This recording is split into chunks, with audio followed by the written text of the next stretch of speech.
नमस्कार। अध्याय 1 फसल उत्पादन एवं प्रबंधन, कक्षा 8 के विज्ञान का पहला अध्याय है। इसके प्रश्न उत्तर पर आज हम चर्चा करेंगे। प्रश्न नंबर 1, उचित शब्द चार्ट कर रिक्त स्थानों की पूर्ति कीजिए। इसका है, एक स्थान पर एक ही प्रकार के बड़ी मात्रा में उगाए गए पौधों को फसल कहते हैं। तो इनमें से अपने को फसल रिक्त स्थान में लिखना है। फसल उगाने से पहले प्रथम चरण मिट्टी की तैयारी होती है, तो इसमें से अपने को तैयारी लिखना है रिक्त स्थान में। क्षतिग्रस्त बीज जल की सतह पर तैरने लगेंगे, तो इसमें आपको लिखना है तैरने। फसल उगाने के लिए पर्याप्त सूर्य का प्रकाश एवं मिट्टी से जल तथा पोषक आवश्यक है, तो इसमें से आपको जल और पोषक रिक्त स्थान में भरना है।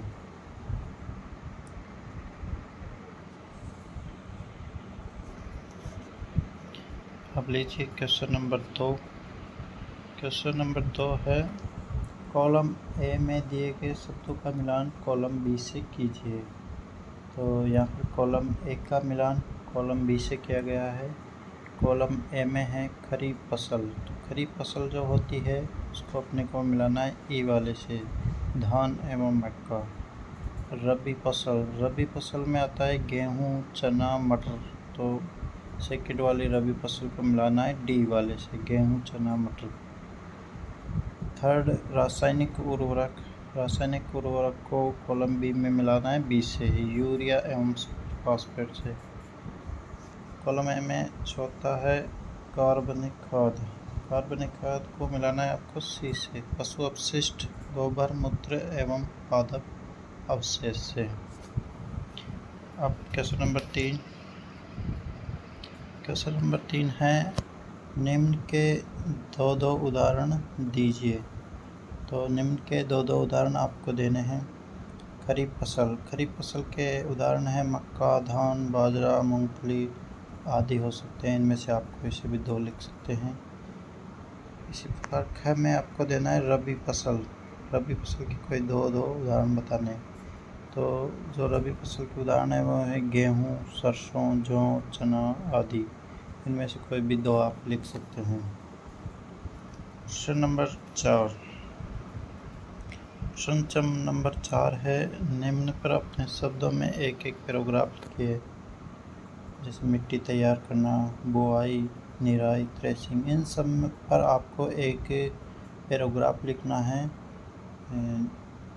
लगभग 3-4 लाइनों में वो आपको लिखना होता है। तो ये सर्वप्रथम अपन लिखेंगे मिट्टी तैयार करना। मिट्टी को पलटना और पोला बनाना ताकि इसमें पौधे वृद्धि कर सके और सांस ले सके। इसमें सूक्ष्म जीवों की वृद्धि भी उचित होती है। इस प्रक्रिया को जुताई कहते हैं। जुताई के लिए हल का प्रयोग किया जाता है। जुते हुए खेत में सूखी मिट्टी के बड़े बड़े ढेलों को पाटल की सहायता से तोड़ते हैं। मिट्टी का पानी और वायु द्वारा अपरदन रोकने के लिए मिट्टी को समतल करना भी जरूरी है। मतलब जो खेती का जो सबसे पहले का जो चरण होता है वो होता है मिट्टी को तैयार करना। और मिट्टी को तैयार कैसे करते हैं? मिट्टी को तैयार जुताई करके मिट्टी को तैयार किया, जिसको पोला बना लिया जाता है। तो इस प्रकार जो मिट्टी को तैयार करना है उसका पैराग्राफ आप ये लिख सकते हो। सेकंड है बुआई करना। तो बुआई करने के लिए जो पैराग्राफ है वो यह है, खेत में बीज बोने की विधि को बुआई कहते हैं। यह फसल उत्पादन का महत्वपूर्ण चरण है। बोने से पहले अच्छी गुणवत्ता वाले स्वस्थ बीजों का चयन किया जाता है। बीजों को हाथों द्वारा या सीडर द्वारा खेतों में बोया जाता है। तो जो बुआई का शाब्दिक अर्थ है वो बीज को बोना होता है। तो इसके लिए बुआई के लिए आप ये पैराग्राफ लिख सकते हैं। अगला है निराई। ये खेतों में अवांछित पौधों खरपतवार हटाने की विधि है। ये विधि बहुत आवश्यक है क्योंकि खरपतवार जल, पोषक स्थान और प्रकाश के लिए फसल से स्पर्धा रखती है। खरपतवार पौधों को हाथ से जड़ सहित उखाड़ कर या भूमि के निकट से काट कर हटाया जाता है। खरपतवार हटाने का सर्वोत्तम समय उनमें पुष्प एवं बीज बनने से पहले का होता है। ये कार्य खुरपी या हैरो से करते हैं। कुछ रसायनों का उपयोग खरपतवार नियंत्रण के लिए किया जाता है। तो ये आता है निराई का तरीका। इसके बाद में हमारे पास में था एक और था थ्रेशिंग। तो थ्रेशिंग में जो बीजों को भूसों से अलग करने की प्रक्रिया होती है वो थ्रेशिंग होता है। उसके बारे में भी आप लिख सकते हैं। क्वेश्चन नंबर 5 है, स्पष्ट कीजिए कि उर्वरक खाद से किस प्रकार से भिन्न है। स्पष्ट कीजिए कि उर्वरक खाद से किस प्रकार से भिन्न है। इसके लिए इसका आंसर दिया गया है। उर्वरक एक अकार्बनिक लवण है जो विभिन्न प्रकार के केमिकल से बनता है। इसका उत्पादन कारखानों एवं फैक्ट्रियों में होता है। प्राय उर्वरक में डीएपी, यूरिया आदि आते हैं जिन्हें किसान बाजार से खरीद कर लाते हैं। जबकि खाद एक प्राकृतिक पदार्थ है जो गोबर, मानव अपशिष्ट एवं पौधों के अवशेष के विघटन से प्राप्त होता है। खाद गोबर, पेड़ पौधों के अवशेष से खेतों में बनाई जाती है। तो ये भी आप लिख सकते हैं कि खाद और उर्वरक में क्या अंतर है, वो किस प्रकार से भिन्न है। उसका आंसर आप इसमें क्वेश्चन नंबर 5 में लिख सकते हो। क्वेश्चन नंबर 6 अपने पास आ जाता है, सिंचाई किसे कहते हैं। सिंचाई किसे कहते हैं इसके बारे में आपको लिखना है।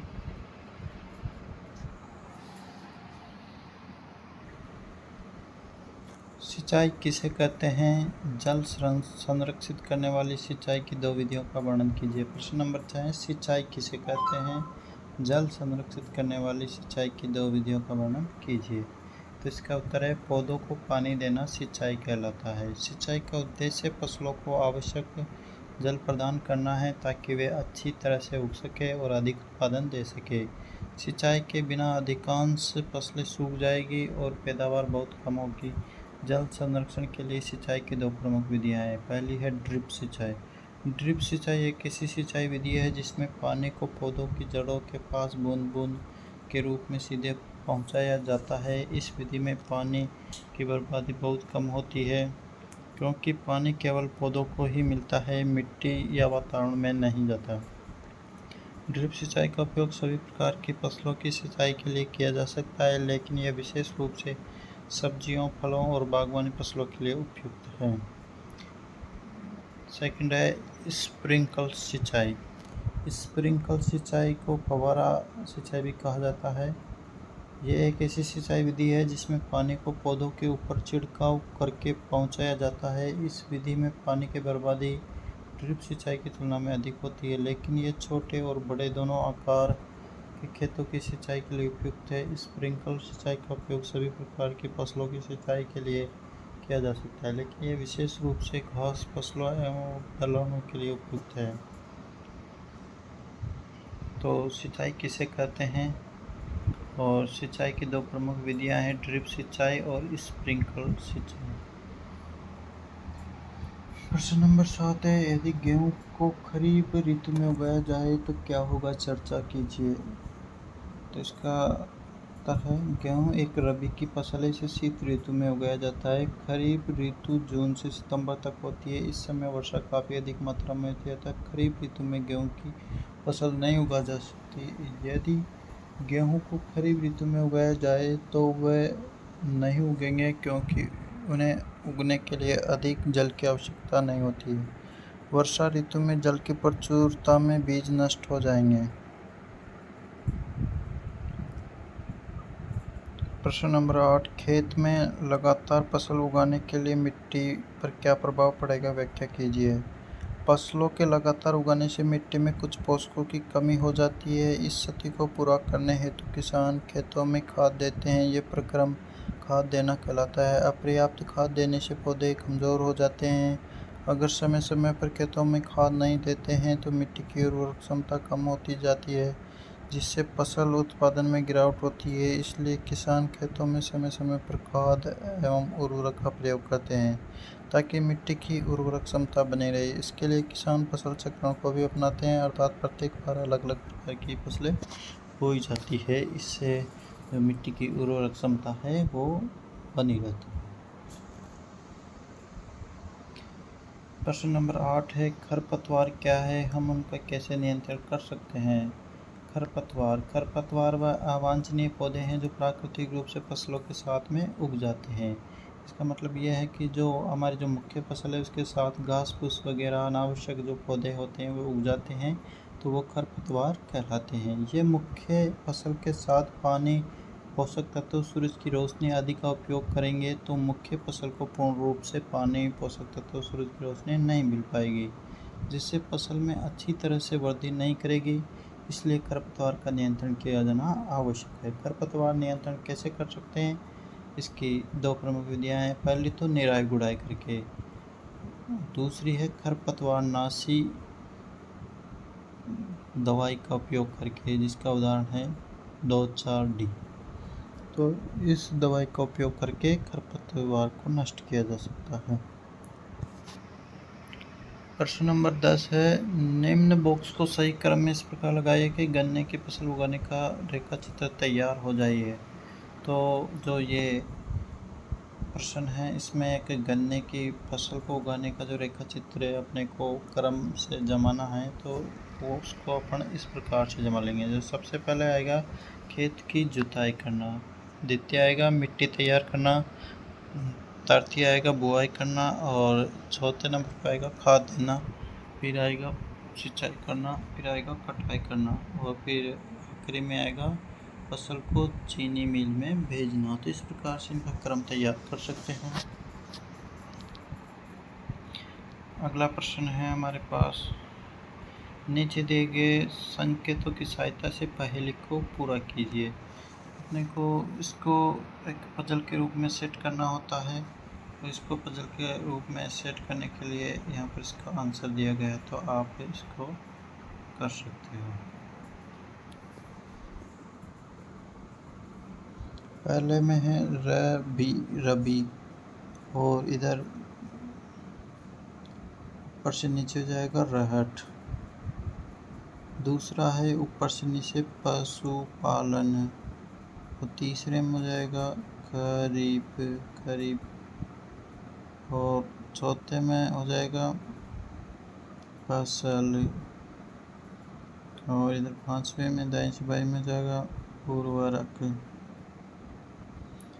और छठे में हो जाएगा ऊपर से नीचे कटाई, सातवें में हो जाएगा बाएं से दाएं निराई। तो इस प्रकार से हम इसको हल कर सकते हैं। अगर आपको यह हल PDF में डाउनलोड करना है तो डिस्क्रिप्शन में इसका लिंक दिया गया है, वहाँ जाकर आप इसका PDF प्राप्त कर सकते हैं और प्रिंट आउट निकाल सकते हैं। और अगर आपको ये अभ्यास प्रश्नों का हल अच्छा लगा हो तो आप हमारे चैनल को लाइक कर सकते हो और सब्सक्राइब कर सकते हो। इसको आपके अधिक से अधिक विद्यार्थियों के पास शेयर करें ताकि अधिक से अधिक बच्चों तक यह हल पहुंच सके। धन्यवाद।